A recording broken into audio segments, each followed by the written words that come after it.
In today's video, I'm going to teach you how to view the Horizon theme for Shopify. To get started, make sure you're logged into your Shopify admin dashboard. This is your main control center where you manage products, orders, and your online store design.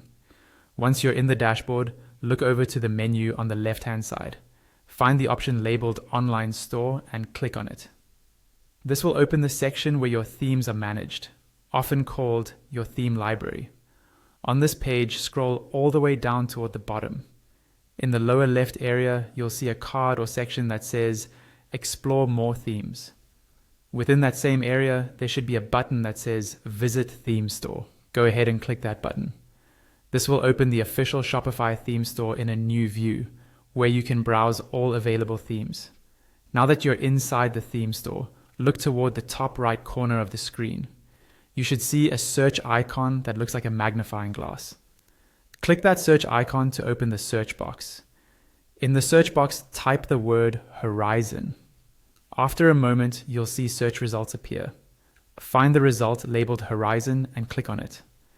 This will open the main preview page for the Horizon theme. On the Horizon theme page, look toward the bottom right area of the preview.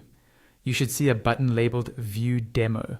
Click View Demo to launch the interactive preview. This is where you can truly experience how the Horizon theme works in a live environment, just like a real online store. Once the demo has loaded, start by exploring the header at the top of the page. Try clicking on the navigation menus to see how the drop-downs and links are displayed. On the right side of the header, click the search icon to see how the search bar appears and functions. You can also click on the customer profile icon to check how account-related options might look, and click on the cart icon to see the style and layout of the shopping cart. Next, click on any product that you see in the demo. This will open a product page where you can review how the product images, descriptions, pricing, and other details are presented. Take a moment to look through the product gallery, the add to cart area, and any additional information sections. Finally, scroll all the way down to the bottom of the page to view the footer. Here, you can see how elements like email sign-up forms, policy links, and social media icons are arranged. Take your time to scroll around, click through different pages, and explore the theme so you can decide if Horizon is a good fit for your Shopify store.